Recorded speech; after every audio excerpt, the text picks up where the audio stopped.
alunos, olá alunas! Estamos no ar, chegou o Sai Digital, é o nosso terceiro programa. Eu sou Laércio de Mello, aqui do meu lado o professor Nota 1000 na redação, o craque da redação, professor Obrigado, Marlos gentil, Geronasso. estou aí, você que está conosco, abraço especial, professor, professora docente, companheiro nosso, companheira de lidas e lidas educacionais, e você, nosso aluno, nossa aluna, que fará um grande texto agora, neste ano, em qualquer concurso, sobretudo no Exame Nacional do Ensino Médio, é claro.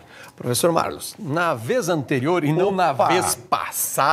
Cacófato. Vez passada é cacófato? Vez passada, vez passada. Na vez anterior, o que a gente... Mas, explica primeiro o que é isso, antes de voltar. Então vou pedir que o nosso amigo, que está aqui desse lado, nossa amiga, dê uma olhadinha aqui, exatamente. Sai da frente. Aí, olha aqui, o que você tem aqui, imediatamente, certo? Leia para mim, nobre Laércio, por favor.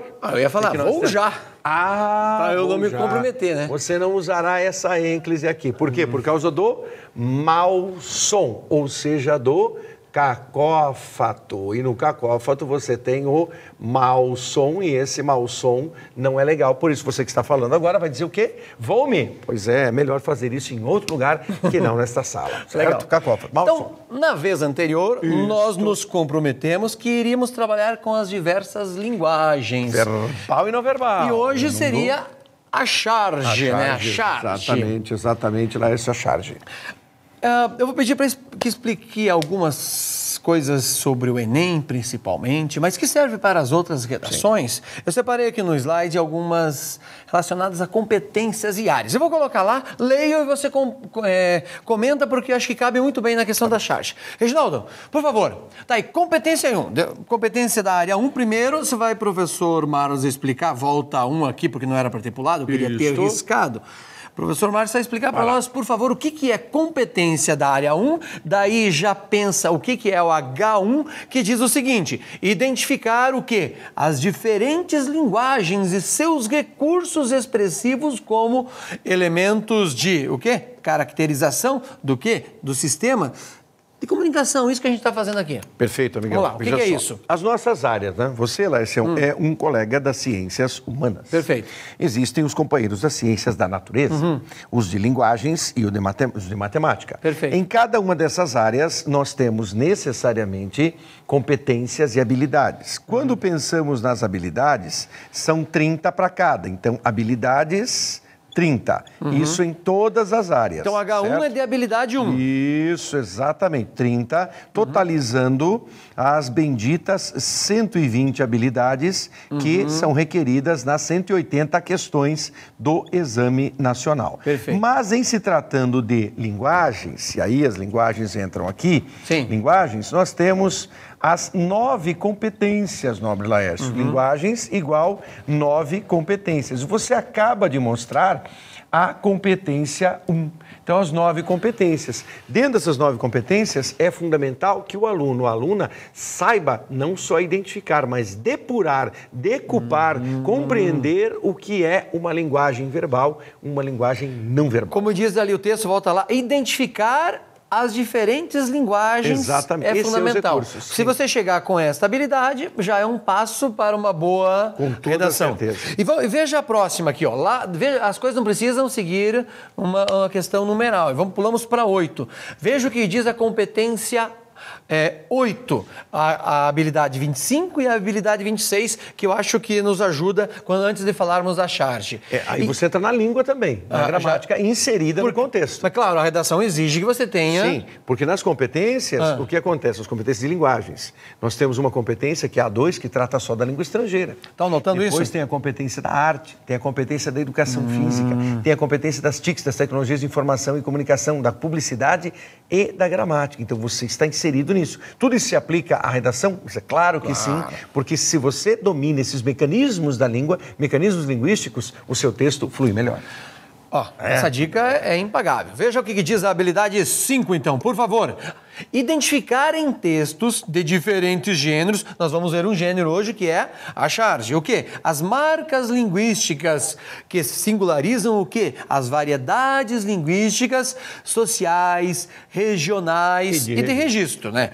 E daí a 6, para fecharmos, relacionar, ou melhor, 26, desculpa. Relacionar as variedades linguísticas e as situações específicas de uso social. O que podem ocorrer. Então, quando você tem um gênero, o gênero básico, o gênero aristotélico, trouxe para nós o lírico, o épico e o dramático. A incorporação... Anote isso, por favor. Lírico, épico e dramático. Com o passar do tempo, quer dizer, o que Aristóteles fez isso, né, Lércio? Porque lá atrás, né, estamos aqui especulando, mas ele deve ter se enchido de dizer assim, que tipo de texto é isso? É uma música, tá? A música fica junto com a peça teatro? Não. É uma história clássica sobre vitórias, fica junto com a poesia, com a música? Não. Então vamos fazer assim, vamos separar. Tudo que fazer for uma classificação. Música, isso, tudo que for música é lírico. Tudo que for história de grandes feitos, isso, aquilo, heroicismo, heroicidade, entra no dramático. E tudo que for peça teatral, apresentação, representação cênica, é o dramático. Ele fez essa divisão em gêneros. Com o passar do tempo, essa divisão em gêneros foi aperfeiçoada. O épico foi abduzido e nós criamos, então, o narrativo. Então, você tem lírico, poesia, narrativo, prosa e o dramático teatro. Claro que se criaram subgêneros e dentro desses subgêneros, que são vários, você tem esse tipo de linguagem que pode ser a linguagem visual de uma charge, de um quadrinho, de uma tira, de um cartoon ou de uma fotografia. E aí você pergunta, desde 1998, é isso que acontece no Enem? Sem dúvida. Várias. 24 redações até agora, 2015, 24 redações. Nessas 24 redações, a linguagem não verbal sempre esteve presente. Ou seja, a dica de hoje é imprescindível. Professor, aluno, aluna, peguem essas dicas, porque isso vai acontecer o quê? Vai fazer com que aconteça o quê? Você vai ter um upgrade na sua redação, você vai ter uma melhora. E isso facilitará a sua vida para entrar na universidade. Então, já que é charge, vamos mostrar qual que é a nossa proposta? Opa, certeza. Vamos lá, veja só. Que beleza. Professor Marlos, não tem nada escrito, nós argumentamos, mas tem uma deixa que importante no segundo momento. No segundo momento. A gente já tinha destacado isso anteriormente, mas o aluno vai ter que concluir alguma coisa a partir disso. O iceberg que era grande aqui, derreteu ao ponto do coitado do urso aqui parecer um urso de circo, né? Tá no picadeiro, né? Picadeiro. Então, o que houve nessa passagem de 100 anos, de um século? O aquecimento global, né? O aquecimento global. Pode seguir essa linha do aquecimento global, como pode seguir a linha da Rio 92, que o Brasil teve discutindo as questões ambientais. Existem várias linhas a seguir, mas o aquecimento global é um dos grandes problemas que a humanidade está vivendo. Sem dúvida. Indiscutível se é pela ação do ser humano ou se é porque a natureza resolveu fazer isso. Existe um dado aí, publicado recentemente pela Nature, pela revista Nature, que é uma das mais importantes publicações do planeta, pensando em questões ambientais, que traz um argumento. Se hoje pararmos completamente, reduzirmos todas as emissões, providências, plantarmos mais árvores nas beiras dos rios, gastarmos, não desperdiçarmos a energia, né? Sabermos usar com racionalidade, nós só vamos contribuir com 14 vezes, digamos assim, o desastre. Mas se continuarmos no ritmo que estamos, vamos atingir um número mágico, que eles fizeram um cálculo, de 60 vezes. Ou seja, vamos ficar com 14. Porque corre-se um risco, veja que coisa maluca, corre-se um risco nas próximas décadas de chegar no verão você não poder sair de casa.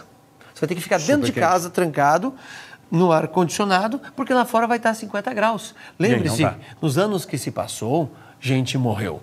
Tanto na Europa, no Canadá e nos Estados Unidos. Por conta do aquecimento. O nosso corpo humano não suporta um aquecimento muito grande. Porque é o seguinte, no calor, não adianta tirar a roupa. Você vai continuar passando calor. No frio, eu visto uma roupa e consigo superar. Mas não dá para instalar um ar-condicionado na cidade? Todo o tempo, não funciona. E agora, o que é bem relevante, Lércio, a charge, ela é uma crítica. Não perca de vista que a charge sempre é uma crítica. A ironia está nesse sentido, é uma crítica à sociedade, ao contexto. Então o chargista, no caso o Jean, o que ele fez? Ele aproveitou o seu talento, fez uma intertextualidade, uma relação intertextual super importante com o que aconteceu com o navio que ninguém afundaria. E o navio que nem afundou. Deus afundaria. Exatamente, e o navio afundou. Então ele faz uma ironia, porque na época afundou o navio, porque acabou sendo veloz demais e quis atropelar um iceberg. E aí não deu, porque o iceberg estava lá, tá?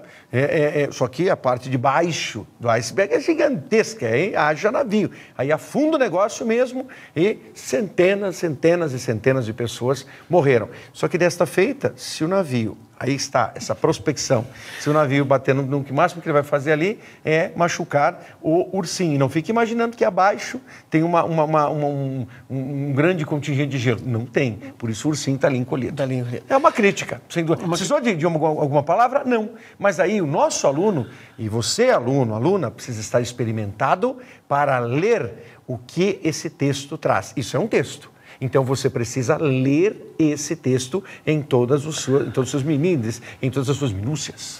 Daria para nós falarmos que esse texto questiona o desenvolvimento sustentável. Sem dúvida. Será que nós estamos trabalhando com isso? Não, correto.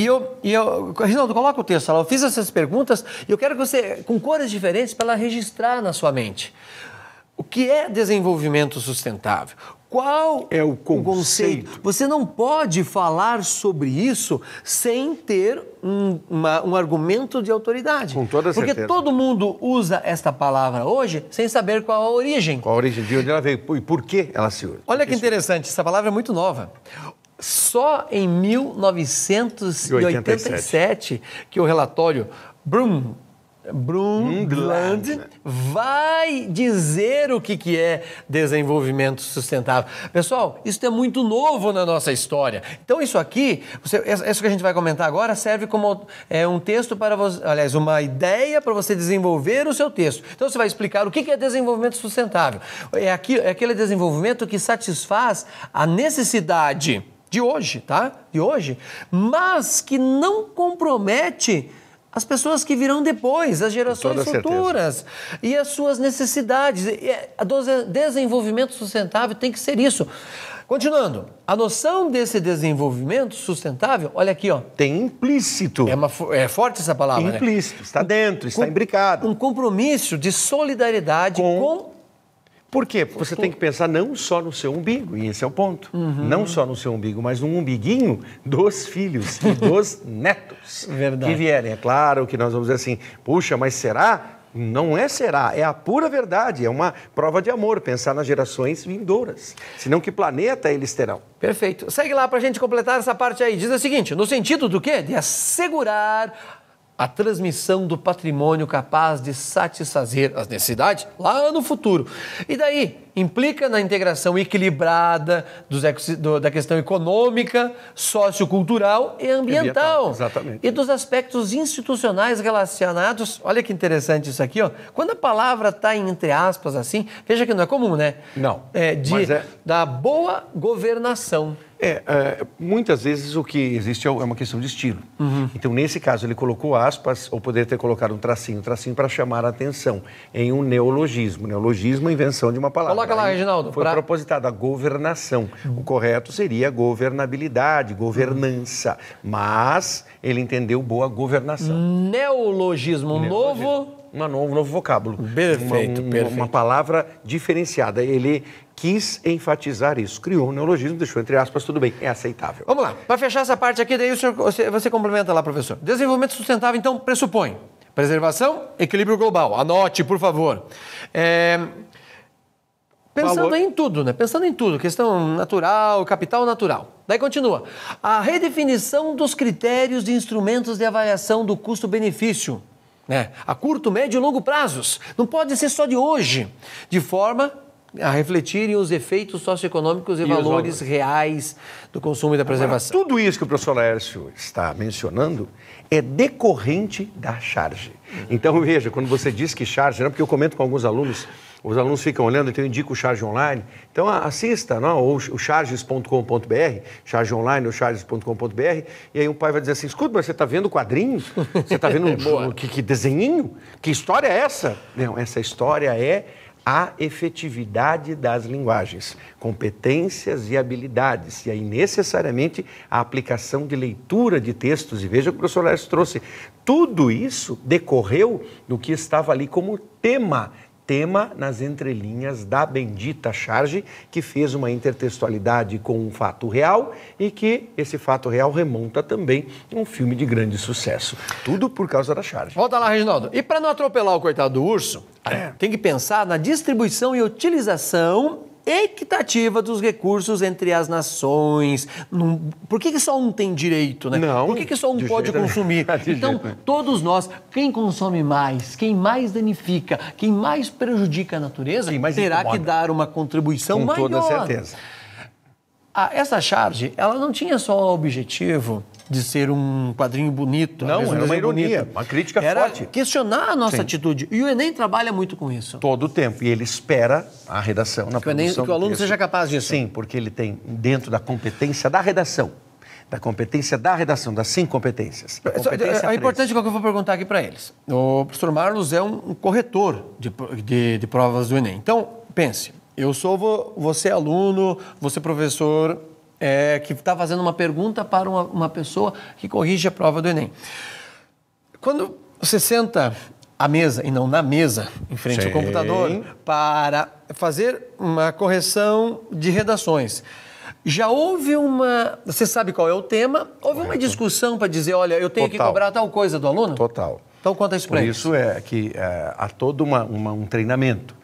Hoje todos os corretores do Exame Nacional são submetidos a 7 a 11 semanas de treinamento, antes de a prova acontecer.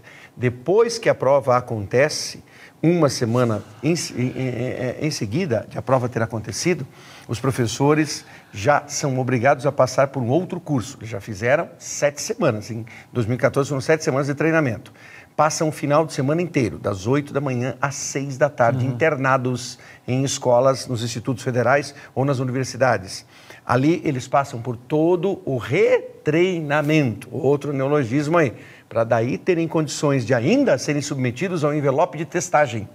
Quando lhes é enviado o envelope de testagem, eles têm que corrigir e a correção deles, com base nesse envelope de testagem, será o parâmetro para ver se ele está afinado, se ele está calibrado, se ele está afinado, calibrado ou não. Só depois disso, desses 3 passos, ele começa a corrigir os textos. Então não venha com essa história de que as correções são feitas assim. Isso é conversa para ex-ministro da Educação que não sabia o que estava falando, nem por quê e nem como estava falando. Essa conversa não funciona. Então nós falamos em competência 3, a seleção e organização de argumentos, porque ele tem argumentação e precisa usar. Mais alguma coisa para fechar aqui? Não? Tranquilo, meu amigo. Estas são as dicas do professor Nota 1000, professor Marlos. Aula 3.